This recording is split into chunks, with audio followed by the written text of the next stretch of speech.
сәлеметсіздер ме? Сіздермен бүгін 10 тастарнасы арнама қош келдіңіздер. Және де бүгін біз 9 сынып алгебра тжб 4 тоқсан 2 нұсқаны қарастыратын боламыз. Арнамызда 1 нұсқада бар, оны да көрсеңіз өзіңізге пайдалы болмақ. Онда алдымен арнаға жазылып, лайк басып, пікірге бірінші от жіберіп, жақындарыңызға жіберуді ұмытпаңыз. Және де әрдайым іздеу жүйесінде тест арнасын іздеп отырыңыз. Бүгін біз осы 1 нұсқаны қарастыратын боламыз. Дәл осы видеоның соңында сіз толығымен тжб-ға дайын болатыныңызға мен сенемін. Олай болса, есебімізді шешіп бастайық. Бірінші тапсырмадан бастасақ. Бізде бірінші тапсырмада 2 ойын сүйегі лақтырылды дейді. Ойын сүйегі дегеніміз жалпы мынандай формада келетін, біздің айтатын кубик рубигімізға сәйкес келеді. Яғни оның осындай 1, 2, 3, 4, 5, 1, 2 деген секілді осындай түрлер болады. Осылай 2 ойын сүйегі лақтырылды дейді. Сүйектердің жоғары жағында шыққан сандардың қосындысы 7 болу ықтималдылығын табыңыз. Жалпы бізде 7 болу үшін ол қосындыларымыз біз 6 санынан аспайды.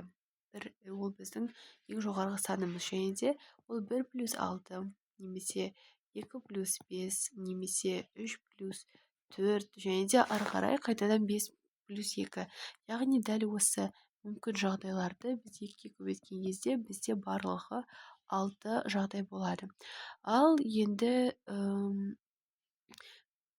бізде А бойынша табатын болсақ, онда ол жерде 6, бізде барлығы бірінші жағдайда 6 бар.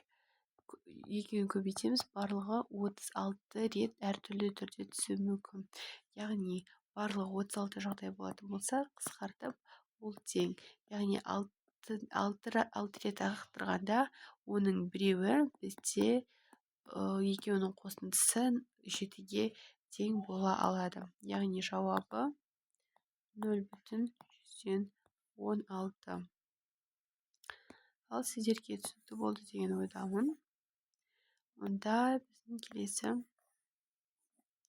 есебімізге көшейік. Екінші есебіміз бойынша урнада 3 ақ және де 6 қара шарлар бар дейді. Урнадан бір уақытта 2 шар алынды, олар бірдей түсті болу ықтималдылығын табыңыз. 3 ақ және де 6 қара шар бар дейді. Урнада бір уақытта 2 шар алынды, олардың бірдей түсті болу ықтималдылығын табыңыз. Біз бұл жерде теруді қолданамыз. Теру дегеніміз жалпы не? Біз бір нәрседен таңдап аламыз, және де олардың екеуін орнына ауыстырған кезде маңызды емес.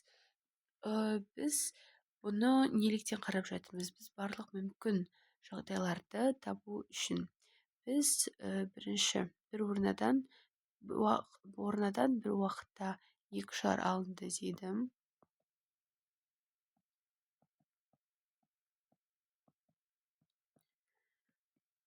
Орнадан бір уақытта 2 шар алынады. Олар бірдей түсті болу ықтималдылығы. Біз бұл жерде 1, 2, 3, 1, 2, 1, сонда тең 3 болады. Ары қарай 6-дан 2 тең 6, 4, 2, ол бізде тең болады 4, 5, 6, 4, 2. Сонда 3, онда 15 шығады екен. Ал одан кейін С9-дан 2. Бұл жерде 9, 2, және де көбейтілген 7 факториал. 7 факториалды көбейтеміз 8-ге және де 9-ға. 7 факториал және де көбейтілген 2 себебі 1 көбейтілген 2 тең болады 2-ге 4. Сонда 9-ды 4-ге көбейтетін болсақ, бізде бар болғаны 36 шығады. Енді біз мына жақтен п-аны табайық. П-аны табу біз ол тең болады с3 2 плюс с6 2 бөлінген с9 2. Жалпы неге біз бұлай жасадық? Себебі 3-тен 2 шар алынды 3 ақтан. Біз 3-тен екеуінің түсуі түсіп қалуы жағдайы 3 болады. Ал 6-дан осы 6 қара шардан екеуін бірдей алсақ, екеуі бірдей түс болып қалуы 15. Сонда бізде барлығы 18 вариант бар деп айтсақ болады. Және де 18 вариантты біз бөлеміз барлығы 9-дан 9 шардан 2 шардың алыну мүмкіншілігіне. Сол кезде бізде 2-ден 1 пайда болып 0,5 яғни 2 рет біз алған кезде оның біреуінен міндетті түрде шығады бірдей түсті 2 шар болып.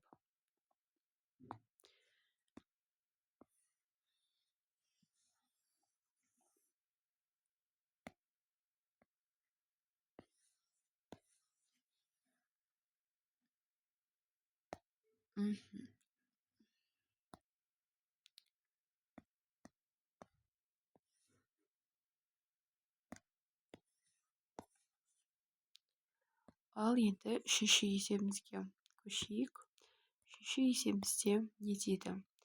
Бізде бұл жерде айтпақшыдай бар екен ғой. Кешірім сұраймын оқушылар. Бір уақытта 2 шарды алып тастағанда қандай оқиға болуы мүмкін дейді. Бір уақытта 2 шарды алып тастадық. Онда біз бірден былай жаза аламыз. с3 1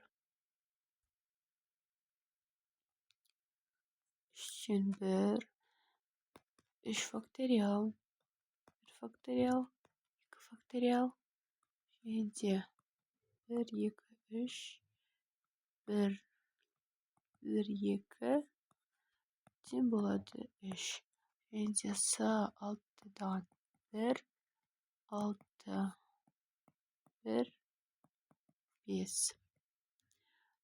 Сонда біз бұл жерден бүйтіп жазсақ болады. 5 факториал көбейтілген 6 5 факториал нөлмен былай кетіп қалады тең болады 6. Біз неліктен бұлай жасадық? Себебі бір уақытта 2 шарды алып тастағанда қандай оқиға болуы мүмкін? Біз 3-тен 1 шар қалуының 3-еуі бар. 6-дан 1 шар, яғни 1 шарды алып тастадық. Қандай оқиға болуы мүмкін? Және де бір түсті шарлар бір түсті шарлар. Кейін бұл жерде осы с9-ын 2-ден тең болады 36 алдындағы шығарғанымыз бойынша. Сонда p тең b ол с3-тен 1 көбейтілген с6-дан 1 және де с9-дан 2 тең 3 көбейтілген 6 36 және де 18 36. Бұл жерде 0,15-ге тең, яғни жауабымыз ПА тең ПБ және де ол 0,15-ге тең болады. Неге?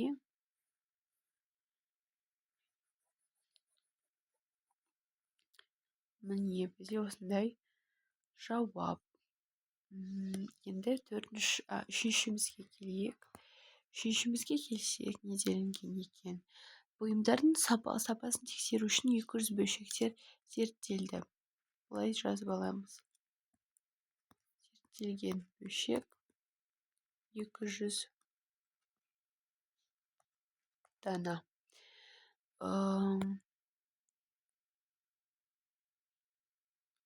200 дана және де бұл жерде оның 8 ақауы болынды.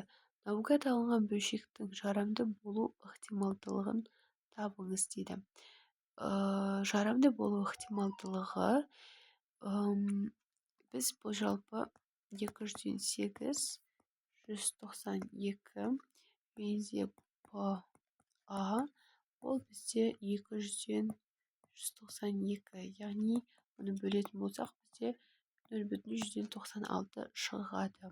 Ал одан кейін 1000 бөлшектен тұратын партияда орташа ақаулы бөлшектер қанша болады? Мысалы 1000 қосынды зат бар делік, онда 200 болса тең болады 5 және де 5 көбейтілген 8 тең 40 ақаулы. Жауабы 0,196 және де бұл А-ның жауабы, ал бұның жауабы 40. Мынаны да қазір өшіріп тастайын, оқушылар.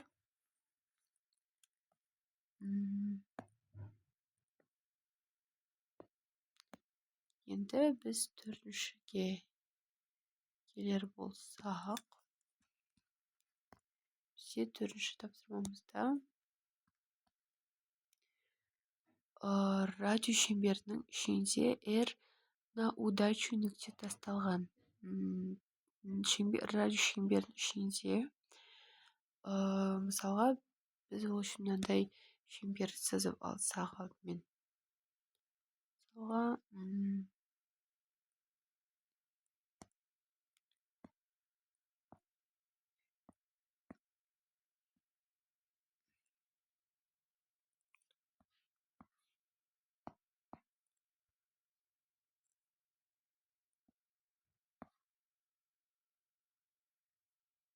осындай шеңбер берілгенде радио шеңберінің ішінде нүкте шеңберде ішінде квадрат бар дейді еще. Біз бір басқа түспен алайық.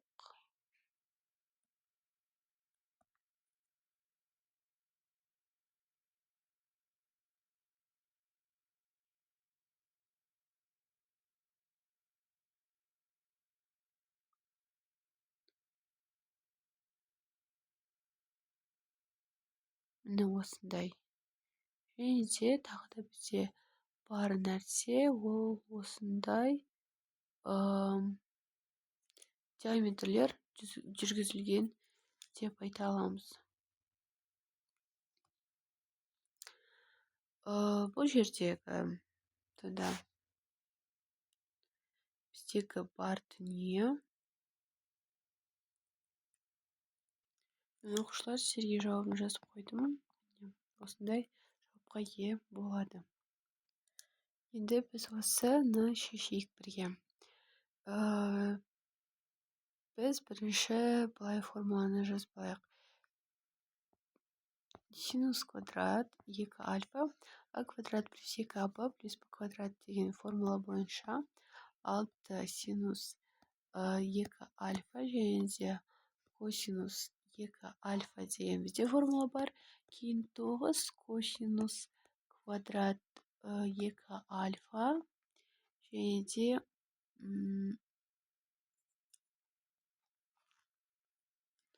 кейін плюс екінші жөнінде солай ашатын болсақ, косинус квадрат 2 альфа минус 6 синус 2 альфа косинус 2 альфа плюс 9 синус квадрат 2 альфа деген нәрсе пайда болады. Сонда бізде бұл жерде бір ескеретін жайт, мынау мен мынау және де мынау бірдей болып қалды. Бұны біз бірден жойып жіберсек болады. Сондағы бізде енді қалатыны 10 синус квадрат 2 альфа, 10 синус квадрат 2 альфа және де плюс 10 косинус квадрат 2 альфа. Сонда біз жалпы сырт жаққа шығарып жібере аламыз. Біз мына жерде 10-ды бүйтеміз да, синус квадрат 2 альфа плюс косинус квадрат 2 альфа дейміз де, мына екеуінің бізде бірге тең болатынын білеміз ғой. Сонда 10 көбейтілген 1, ол тең болады 10. Сонда жауабы тең 10-ға. Енді қараңыздар, осыны біз бірге дәлелдейік. Біз бірінші не істейміз бұл жерде? Біз алдымен ортақ бөлімге келтіреміз. Ортақ бөлімге біз 1 минус синус квадрат альфаны алсақ болады. Себебі а квадрат минус б квадрат тең а минус б, а плюс б ға тең. Сонда біз мынаған 1 плюс синус альфаны қоямыз. Ал синус альфа. Біз мына жерде қате жазып кетіппін. Мына жерде тек қана альфа. Немесе былай деп өшіре салайын қазір. Синус альфа. Енді бұл мына жерге болса, біз 1 синус альфа, минус синус альфаны қоямыз. Сонда бірден көбейтіп жіберетін болсақ, косинус альфа, синус альфа көбейтілген косинус альфа, 1 минус косинус альфа, және де қосамыз синус альфаны көбейтеміз косинус альфаға.